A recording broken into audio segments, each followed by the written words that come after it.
김대중 대통령 그 영향하에 정말 그분을 믿고 따르면서 그 후예들이라고 생각하고 밀어줬습니다. 전라북도가 많이 사정이 좋아졌습니까?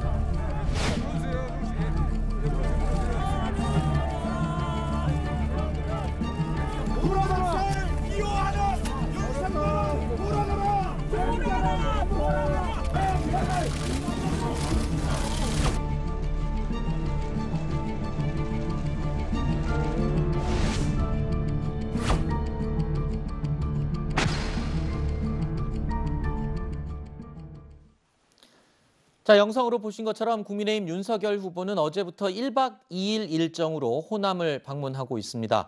김대중 정신을 잊은 민주당을 호남에서 심판해달라.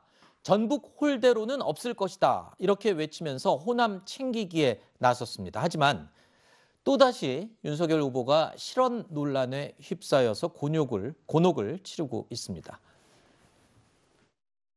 자유의 본질은 일정한 수준의 교육과 그리고 기본적인 경제 역량이 있어야만 우리가 자유라는 것이 존재하는 것이고, 자유가 왜 필요한지가 나오는 겁니다.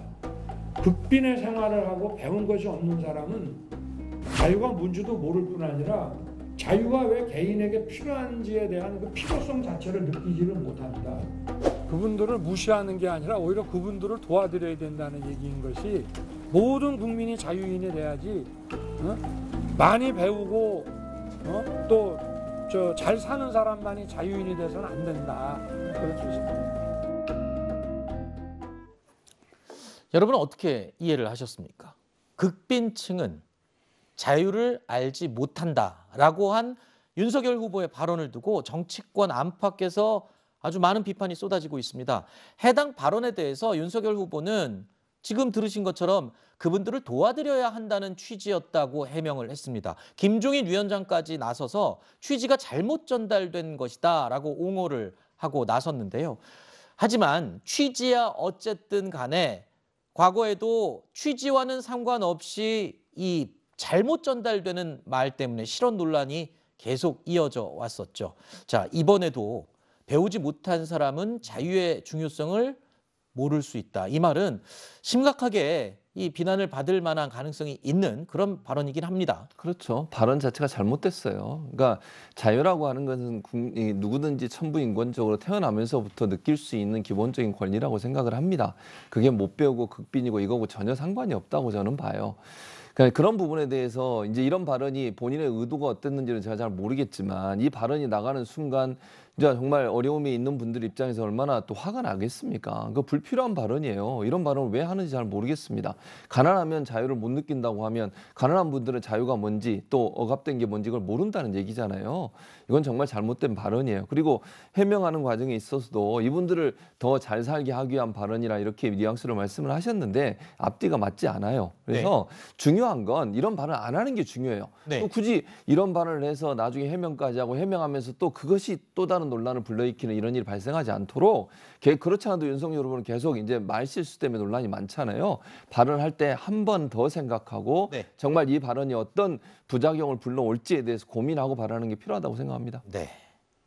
자, 윤석열 후보의 발언 논란이 이게 끝이 아닙니다. 어제 구직 어플리케이션, 그러니까 직업을 구하는 핸드폰 어플리케이션 관련 발언도 구설수에 올랐는데요. 어떤 내용인지 일단 들어보시죠.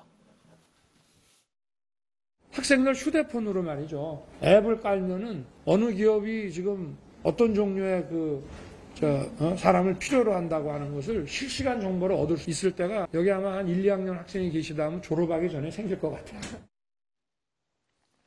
자, 윤석열 후보가 지금 1, 2학년 대학생들이 졸업하기 전에는 이 어느 회사에서 사람을 구하는지를 어플리케이션을 통해서 볼 수 있는 앱이 곧 생길 것이다.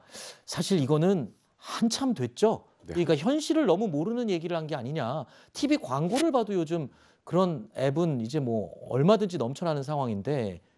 그러니까 윤석열 후보 입장에서 잘 모를 수도 있지만 네. 근데 국민들이 생각할 때 대통령 후보가 이런 걸 모른다고 하면 지금 누가 봐도 이거는 어찌 보면 이건 실언이란 말이죠. 네. 누가 봐도 모른다고 하면 과연 윤석열 후보가 대통령이 되면 지금 이 세상이 어떻게 돌아가는지 정확하게 판단해서 국민들에게 제대로 된 삶의 비전을 제시할 수 있는 것에 대한 의문을 가질 수밖에 없습니다. 이건 제가 보기에 이게 오히려 더 큰 명백한 실언이라는 개인적인 생각이 좀 드는데 네. 이게 그냥 돌출적으로 나온 것인지 아니면 준비된 발언인지 모르겠습니다만 준비된 발언이라면 정말 그 주변에 있는 분들이 좀 책임을 지셔야 될 부분입니다. 이거는 정확하게 어떤 사실에 대해서 국민들한테 얘기를 하면 어떤 한 줄만 잘못 얘기해도 지금 다음날 언론에 그렇죠. 도배되는 그런 상황 아니겠습니까? 네. 좀 더 사회 현상에 대해서 좀 꼼꼼하게 챙긴 다음에 네. 이런 얘기들을 하셔야 되는 게 아닌가 좀 아쉽습니다. 최근까지 2030의 마음을 사로잡기 위해서 엄청난 노력을 했는데 이런 말 한마디 때문에 그냥 물거품으로 돌아갈 수도 있는 상황이 되거든요. 그러니까 말 자체는 좀 아쉬운 부분이 있는데 근데 잠깐 제가 생각을 해보면은 저는 구직 앱이라든지 그런 거를 통한 형사 범죄, 뭐 사기라든지 이런 것들이 종종 있거든요. 그래서 저거 자체를 윤석열 후보가 모르지는 않았을 것 같아요. 다만 친구들의 얘기를 들어보면은 이렇게 구직 앱으로 나오는 정보들이 사실 양질의 정보는 없다 그러거든요. 네. 뭐 어떤 그러니까 아름아름 양질의 포지션은 채워지고 저런 거는 좀 일부만 나온다는 그런 얘기를 제가 들은 적이 있어요. 그래가지고는 네. 좀 어떤 완벽한 시스템을 갖춘 그런 것들을 통한 뭐 어떤 제도 구축 그런 거를 강조하시다가 저런 말이 나왔는 게 아닌가 그런 네. 생각이 들고 뭐 정치적인 영향은 가슴이지 저는 말은 아니라고 생각합니다. 알겠습니다. 참고로 말씀드리면 지금 전지현 변호사께서는 윤 캠프에 몸을 담고 계시죠. 담당 업무를 하고 계시기 때문에 그 부분을 참고해서 내용을 들어주시기 바랍니다.